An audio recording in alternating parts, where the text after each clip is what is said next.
बदनावर से बीजेपी प्रत्याशी राजवर्धन सिंह दत्ती गांव ने भारी मतों से जीत हासिल की है। राजवर्धन सिंह दत्ती गांव ने यहां कांग्रेस प्रत्याशी कमल सिंह पटेल को 31,429 मतों से शिकस्त दी है। देखिए खास बदनावर में हुई बम्पर वोटिंग का दिखा असर। जनता ने भाजपा प्रत्याशी को दिया जीत का आशीर्वाद।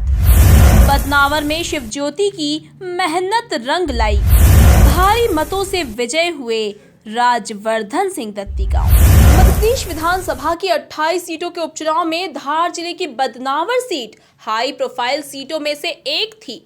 इस सीट से मंत्री राजवर्धन सिंह बीजेपी प्रत्याशी और कमल सिंह पटेल कांग्रेस से प्रत्याशी थे। दोनों के बीच ही सीधा मुकाबला था। यहां से कांग्रेस प्रत्याशी कमल पटेल को राजवर्धन सिंह ने उपचुनाव में हरा दिया। राजवर्धन सिंह दत्ती गांव ने कमल सिंह पटेल को 31,429 मतों से कड़ी शिकस्त दी है।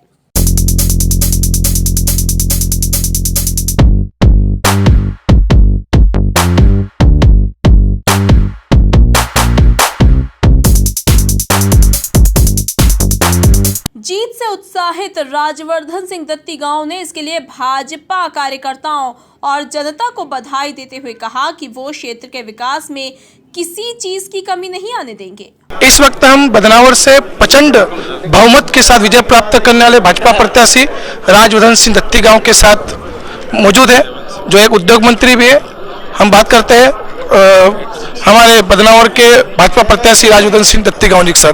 सर, आप बताइए कि आपने एक प्रचंड जीत इस वक्त हासिल की है और इस प्रचंड जीत का आप श्रेय किससे देना चाहेंगे? सबको, पूरी टीम को, सभी कार्यकर्ताओं को, सब विराजमान है, हमारे चतुर सिंह जी से लेके और मनोज जी तक।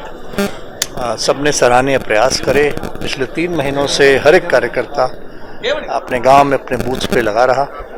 हमारा मतदाता बड़ा सजग था, बहुत धैर्यवान था और सोच समझ कर उन्होंने मतदान किया। मतदाताओं को विशेष आभार, क्योंकि बहुत महत्वपूर्ण होता है कोई भी क्षेत्र में मतदाता की सूझबूझ क्या है। नेतृत्व का आभार, नेतृत्व ने हमें अवसर प्रदान किया, बदनावर को सत्ता में भागीदारी दी और पुनः आके विश्वास दिलाया मतदाता को कि कुछ भी हो जाए बदनावर के लिए हम किसी चीज़ की कमी नहीं आने देंगे। सर, बदनावर में एक विकास को वोट दिया है। मतदाता ने एक तरफा आपको एक मत किया है, एक विकास की उम्मीद से, एक शिक्षा की उम्मीद से, एक स्वास्थ्य की उम्मीद से। तो प्रमुख मुद्दे आपके बीच क्या रहेंगे? विकास में क्या प्रमुख मुद्दे रहेंगे? कार्य प्रारंभ हो चुके हैं। करीब 250 सड़कें स्वीकृत होकर काम चल रहा है। नर्मदा का काम प्रारंभ हो गया है। फ्लोराइड प्रभावित गाँव के लिए 15 करोड़ की पेयजल योजना सैंक्शन है। 110 करोड़ की समूह योजना हमारे यहाँ सैंक्शन है। कुटीरों पे कार्य चल रहा है। खाद्यान्न पर्चियाँ सैंक्शन हो गई हैं। बदनावर सिविल हॉस्पिटल सैंक्शन हो गया है और बाकी भी डायलिसिस मशीन वहाँ लग गई है। और गोद, नागदा, कानवन, इन सभी क्षेत्रों में जहाँ हॉस्पिटल की जरूरत है वहाँ पे हम अपग्रेड का प्रयास करें, केसूर को बेहतर कर रहे हैं। इन तमाम क्षेत्रों में काम जारी है और हमारा प्रयास है कि जल्दी से जल्दी पूरा हो, जनता को उसका लाभ मिले। सर, बदनावर की जनता को आप क्या संदेश देना चाहेंगे? क्या कहना चाहेंगे बदनावर के लिए? संदेश मुझे नहीं देना, संदेश तो उन्होंने दे दिया है।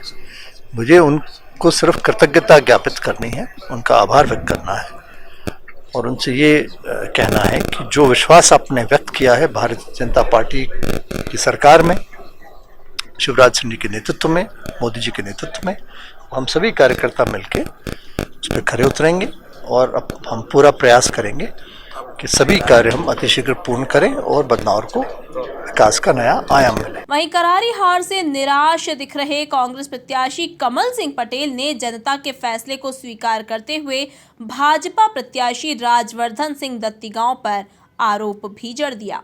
कुछ नहीं, जनता का जनार्दन था और जो लोकतंत्र की हत्या की उनके पक्ष में मतदान हुआ, जैसे गद्दारों के समय हिस्सा हुआ। और मैं उन सभी को, मतदाताओं को यही कहना चाहता हूँ, जिसने भी मत दिया वो अच्छा दिया और मुझे इस परिणाम से ये दुख नहीं है कि मैं हारा या जीता।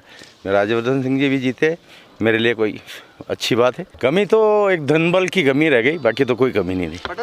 जनता ने माना, पर वो सब पैसे से बिके। छोटे जो कार्यकर्ता सब साथी से पैसे, नीचे से ऊपर सब बिके। दरअसल उपचुनाव में बदनावर ही एकमात्र वो सीट थी जहां कांग्रेस ने अपना पैतरा बदलते हुए यहां से घोषणा के बाद प्रत्याशी बदला था। ऐसे में कांग्रेस को मिली करारी हार से अब इस फैसले पर सवाल उठने लगे हैं। बदनावर से एमपी न्यूज के लिए विशाल राव की रिपोर्ट।